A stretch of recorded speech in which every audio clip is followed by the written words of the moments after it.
देश के प्रधानमंत्री नरेंद्र मोदी ने जहां कोरोना से लड़ने के लिए अपनी पूरी ताकत झोंक दी है, तो वहीं कांग्रेस कोरोना का मुद्दा उठाकर मोदी सरकार पर लगातार हमला बोल रही है। कांग्रेस नेता राहुल गांधी, प्रियंका गांधी से लेकर राजस्थान सरकार में ट्रांसपोर्ट मिनिस्टर प्रताप खजरियावास जैसे नेता तक मोदी पर हमलावर हो रहे हैं। कांग्रेस मोदी सरकार पर हमला बोलने का एक भी मौका नहीं छोड़ना चाहती है। अभी शनिवार को ही कांग्रेस नेता राहुल गांधी ने पीएम मोदी पर हमला बोलते हुए कहा था कि जनता के प्राण जाएं पर पीएम की टैक्स वसूली ना जाए। और अब राजस्थान सरकार में ट्रांसपोर्ट मिनिस्टर प्रताप खजरियावास ने वैक्सीन के दाम का मुद्दा उठाकर मोदी सरकार पर जबरदस्त हमला बोला। उन्होंने एक बयान में कहा, महामारी आती है तो मोल भाव नहीं किया जाता। आप लाशों का मोल भाव कर रहे हैं, सांसों का मोल भाव कर रहे हैं। देश में पार्टियों और धर्म में बीमारी बटेगी क्या?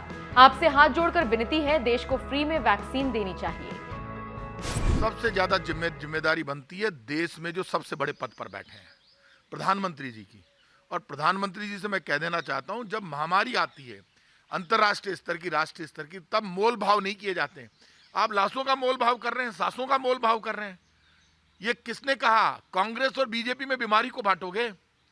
देश में पार्टियों में बीमारी बटेगी, धर्म में बटेगी।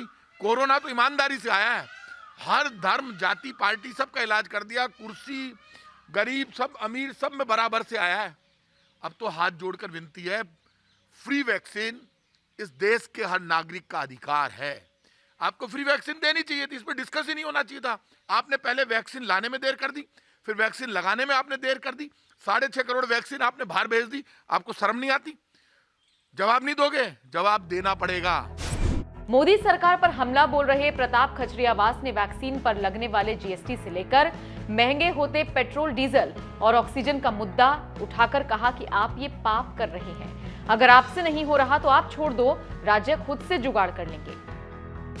और मैं आज आपसे कह रहा हूं, पाप का कोई हिसाब किताब नहीं होता, और हिसाब किताब करने वाला इंसान भी कोई नहीं होता, लेकिन भगवान होता है। वो किसी न किसी वाया मीडिया पावर अपनी दिखाता है। और आज मैं आपसे कह रहा हूं, जो जीएसटी, वैक्सीन के ऊपर भी जीएसटी लगा दी। जैसे ही बंगाल के चुनाव खत्म हुए, पेट्रोल डीजल महंगा करना चालू कर दिया। पहले क्यों नहीं कर रहे थे आप पेट्रोल डीजल महंगा? 1 रुपया आप देते नहीं हो। ये हिंदुस्तान का जो खजाना है किसका है? आप इस वक्त तो खजाने के गेट खुल जाने चाहिए थे। ऑक्सीजन के लिए तड़प रहे हैं लोग। ऑक्सीजन का मैनेजमेंट अपने हाथ में ले लिया, और ऑक्सीजन का मैनेजमेंट अपने हाथ में ले लिया। कहते हैं केंद्र सरकार ऑक्सीजन बांटेगी, ऑक्सीजन भी आप बांटोगे? पिछली बार ऑक्सीजन राज्य अपने आप तय कर रहे थे। झारखंड कह रहे हैं अशोक गहलोत जी से कि मैं आपको दे देता हूं ऑक्सीजन।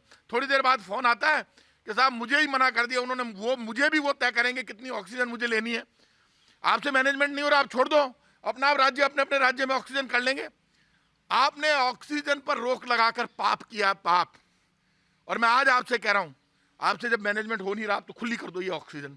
हर राज्य के पास अपनी ऑक्सीजन अपने अपना काम चला लेगा। आप मत करो ये। इससे पहले अप्रैल में भी कांग्रेस नेता प्रताप खजरियावास ने सीएम आवास में हुई कैबिनेट बैठक में ऑक्सीजन का मुद्दा उठाकर मोदी सरकार पर जमकर गुस्सा दिखाया था। उन्होंने मोदी सरकार पर ऑक्सीजन वितरण करने में भेदभाव का आरोप लगाया था और कहा था कि गुजरात में ज्यादा ऑक्सीजन जा रही है, लेकिन राजस्थान को कम मिल रहा है, जबकि दोनों राज्यों में बराबर कोरोना मरीज आ रहे हैं। बता दें, इससे पहले राहुल गांधी ने वैक्सीन पर लगने वाली जीएसटी पर सवाल उठाए थे। सरकार ने विदेशों से आने वाली कोरोना वैक्सीन पर तो जीएसटी हटा दिया, लेकिन देश के अंदर ही वैक्सीन की खरीद पर अब भी जीएसटी लिया जा रहा है। केंद्र सरकार ने कोरोना की वैक्सीन पर 5% जीएसटी लगाया है। सीरम इंस्टीट्यूट कोविशील्ड की एक डोज राज्यों को 300 रुपए और भारत बायोटेक वैक्सीन की एक डोज 400 रुपए में दे रही है। इसके ऊपर से 5% जीएसटी अलग से लग रहा है। इसके बाद राज्यों को कोविशील्ड की एक डोज 315 रुपए और कोविशील्ड की एक डोज 420 रुपए में पड़ रही है। इससे राज्यों पर अतिरिक्त खर्चा बढ़ रहा है। इसलिए कई राज्य वैक्सीन पर लगने वाले जीएसटी में छूट की मांग कर रहे हैं। वहीं केंद्र सरकार को दोनों ही वैक्सीन का एक डोज 150 रुपए में मिल रहा है। ऐसे में आपको क्या लगता है, क्या कांग्रेस कोरोना के नाम पर मोदी सरकार को घेरने की राजनीति कर रही है, या वाकई मोदी सरकार कोरोना महामारी से देश को बचाने में नाकाम हो रही है? अपनी राय कमेंट कर हमें जरूर बताएं।